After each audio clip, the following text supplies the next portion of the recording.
life.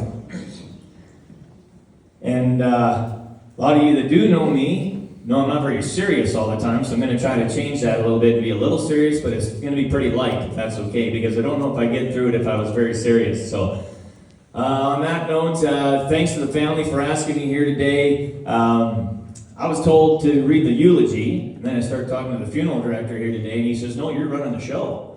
I'm like, "Oh yeah, well, I don't have a name tag that says Oberhammer Funeral Chapels on it, but he said he's going to get me one maybe, and I can move up in the world a little bit like that." So with that, we're going to get started here today.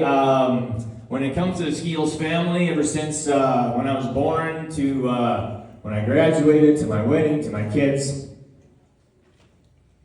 to my dad's passing, and there was a Skeels at everyone. Even when I built my house, Wes was there.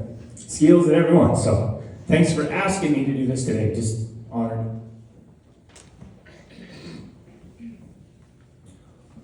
So Delmer was born at the Bentley General Hospital June the 30th, 1937, to parents Lester and Alva Skeels.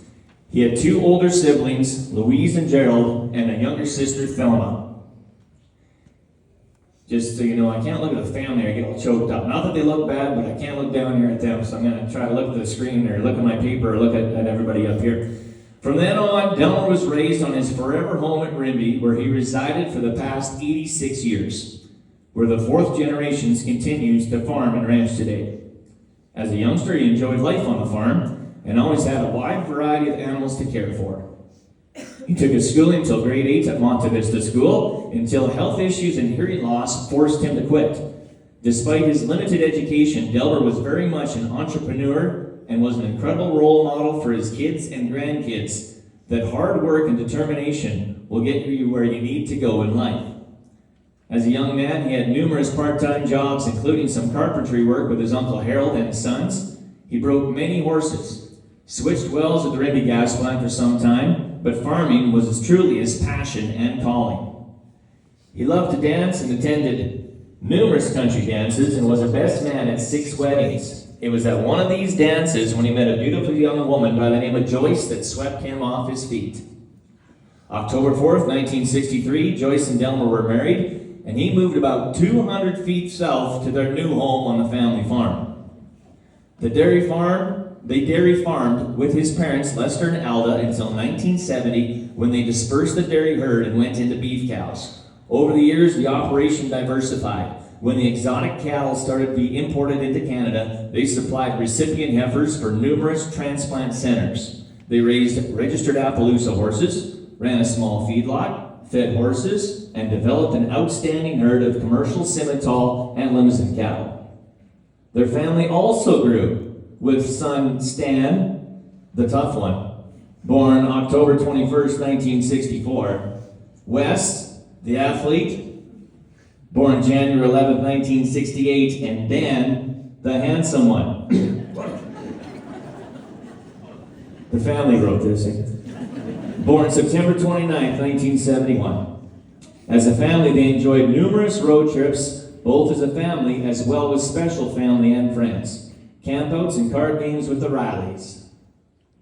Trail riding was a pastime which had been handed down for generations. For over 20 years, so many special memories were made, especially with the Mullers and the Jabberiks. A few new trails were even named, like Crybaby Pass, and a couple others that will remain unnamed, as this is a family event. Delmer and Joyce were very social and visited neighbors and friends regularly. When someone new moved to the community, it was only a matter of time until they had a visit and were welcome to the community. Delmer's mind was like a safe. Right up until his passing, if you asked someone's phone number, he would tell you exactly what it was, or ask him where something is on the farm and he could pinpoint it. One of his pet peeves was being late. You could set your clock with Delmer. He was never late. Obviously a trait that skipped the next generation. Rodeo was also big in their family. Delmer participated in amateur rodeos as a calf roper, served on the Rimby Rodeo Board for 20 years. In fact, there's a buckle up here from the Rimby Rodeo Board for 20 years of service. And all 3 sons were also involved in the Rimby Rodeo Board, all at one time serving as directors. All three boys competed at some point in amateur events at the rodeo, and grandsons Garen and Tyler certainly are no strangers to roping as well. Another proud moment for Delmer when his granddaughter Mackenzie was crowned Miss Rodeo Canada in 2023. And another significant moment was when grandson Kessler enlisted in the military. Delmer also served on the Ag Society and Range Patrol Boards. As a family, they were very active in 4-H with both Joyce and Delmer, spending time as assistant or club leaders with the Bluffton West 4-H Beef Club, and all three boys and grandchildren, all as former members of this club as well. Even when the kids or grandkids weren't involved, they were always involved as a sponsor, and it was on a very rare occasion they weren't seen at the show. In the later years, a lot of 4-H club activities still occurred at the ranch. Mini show, clinics, and carcass judging. Delmer loved kids and always out there to see how they were doing at their projects and cheering them on. He was known by practically every member of the club and was adored by all. The past 3 years of Garen being in 4-H, he showed a calf from Grandma and Grandpa's cows. 2 of those steers went on to be named Interclub Grand Champion, and the third was named Reserve Interclub Champion, and no one was prouder than Delmer. Many great memories were also created when it came time to work cows. Yes, there was some stress involved, but more often than not followed by a lot of laughter. Bob and Donna Pacharski were very special neighbors who shared many cow sorting days with the whole family. One particular story was when Delmer was cutting a calf in a squeeze, and Stan was tail-jacking him. Stan was waving the calf's tail in Delmer's face, and you can picture that. And Delmer yelled, "Quit waving that damn tail in my face." No sooner did he finish saying that, this calf shot a stream of the runningest green crap you've ever seen and hit Delmer right in the face, making a perfect crap goatee. He couldn't say a thing, or his mouth would have been full of it. By the time he got cleaned up and a little humor was found by him, a lot of humor was found by everyone else. Delmer was a tremendous cattleman. Both he and Joyce were devoted to raising a top-quality herd, which was very evident in the commercial herd dispersal in 2007, with cows selling in Alberta, Saskatchewan, and to Ontario. In their semi-retirement, they retained a few of the open cows and bred them for the fall, making up the existing herd of 12 that remain today. Those cows were later bred back for winter calving and blended in with Dan and Karen's cow herd, as well as another half dozen registered Charolais at Stan and Vicky's. They continue to be the busiest retired people around, still helping until this winter feeding cows, as well as haying this past summer. Delmer was still all on bales just this past October. It would be a shame not to mention the East Quarter, a piece of land that was purchased back in the 1930s by Delmer's parents for $100. Covered in willows and trees, Delmer and Joyce cleared it and put many hours into that piece, turning it into a highly productive quarter, producing over 1,100 bales last year. Many trips were made with Delmer's big manure spreader. He got duals on it so he could get across the lowland and hauling all the manure to get that land to produce.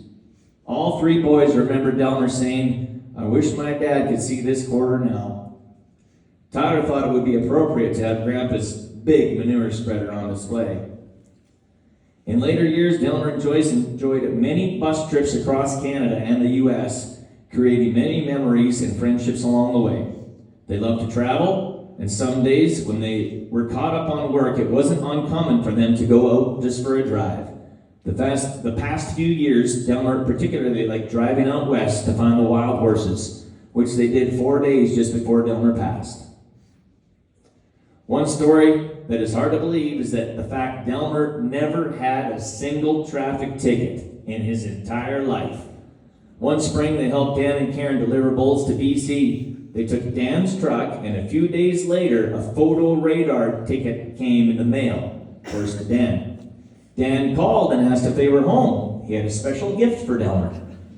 Delmer was so distraught about the ticket, he said he would pay it, but Dan wanted to keep the ticket as it was pretty special to him. A couple hours passed, and Dan's phone rang. It was Delmer. Doing a little private investigator work, he discovered the ticket was in Edson, and actually Grandma was driving through Edson. Delmer's 86 years old and still no tickets. A few of Delmer's favorite things were he loved to watch wrestling, and to him it wasn't fake.